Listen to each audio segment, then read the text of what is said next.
irakurriko dizuegu. Lau anai eta beren aitak elkarrekin bizi ziren etxe batean. Ez zeukaten ez dirurik eta ez lanik, oso behartsuak ziren, eta aita hil zenean bakoitza lanbide bat ikasi behar zuela erabaki zuten. Elkar agurtu ondoren bakoitzak bide desberdina hartu zuen, baina ez ziren betiko sakabanatu. Handik urte betera berriz elkartzengoan gelditu ziren lau anaiak. Pasatu zen urte bete eta berriro elkartu ziren lau anaiek, eta bakoitza zer lanbide ikasi zuen kontatzen hasi ziren. Nik astronomo ikasi dut. Esan zuen lehenengoa. Izarrak eta urrutiko gauzak ikusten ditu astronomoak, eta nagusiak trena luzea hoxe oparitu dite etxera etorri aurretik. Teleskopioa du izena. Nik nahi ditudan gauzak ikusten ditut hemen. Nik josten ikasi dut. Esan zuen bigarrenak. Munduko jostunik onenarekin aritu naiz lanean. Eta edozer gauza josten duen orratza oparitu dit nagusiak. Egurra, harria eta burdina ere bai. Ni eizan ikasi dut. Esan zuen hirugarren anaiak. Lehoiak eta era guztietako animaliak harrapatu ditugu. Eta agurtzerakoan nagusiak eskopeta hau eman dit. Baina ez da beste eskopetak bezalakoa. Apuntatutako gauza botatzen du honek.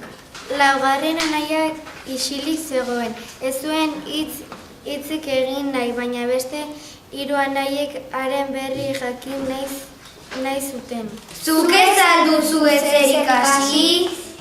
Galdetu zioten. Bai, ikasi dut, baina lotxatu egiten naiz zer ikasi dudan esatean. Erantzun zien. Ez lotxatu eta esan beldurrik gabe zer lanbide ikasi duzun. Nik lapurretan ikasi dut. Berriro esan. Nik lapurretan ikasi dut. Esan zuen azkenean laugarren anaiak. Garai hartan gertatu zen Baldomiro erregearen alaba Irene erantzugea eraman zuela, eta sari handiak agindu zuten erregearen ura aurkitzen zuenarentzat. Astronomoa bere teleskopio luzearekin alde guztietara begira hasi zen Baldomiro alaba non zegoen ikusteko. Eta non zegoen jakin zuenean, lau anaiak erregearengana joan ziren, eta esan zion astronomoa. Badakigu non dagoen zure alaba Irene, gu prest gaude ura askatzeko, baina itxasoz joan behar da ura dagoen tokira, eta guk ez daukagu itxasontzia. Baldomiro erregeak zeukan itxasontzirik onena eman zien lau anaiek, eta hantxe joan ziren Laurak erregearen alaba askatzera.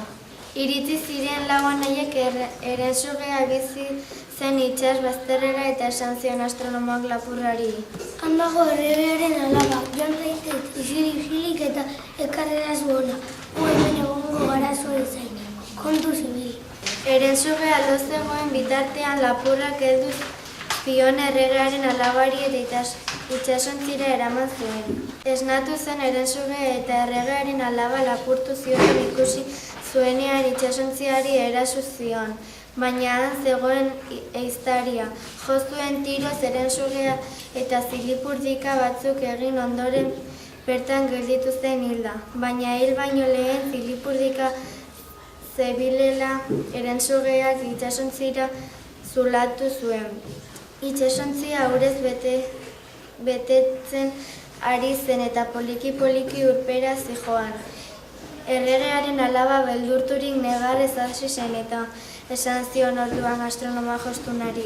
Aterez ez zure jostorra miresgarri hori, ea egia den edozer gauza josten duela. Jostunak orduan atera zuen bere orratz luzea eta itsasontziaren zuloa josi zuen, ez zuen urtandarik sartu gehiago. Handik aurrera oso ongi egin zuten itsas bidaia eta lau anaiek bere jauregiraino lagundu zioten erregearen alabari. Erregea denbora luze bere alaba besarkatu ondoren eskerrak eman zizkien lau anaiei. Baina eskerrak bakarrik ez, diru betetako poltsa bana ere bai, eta lau anaiek pozik joan ziren etxera. Eta haiek etxera pozik joan baziren, gu ere pozik bizi gaitezen.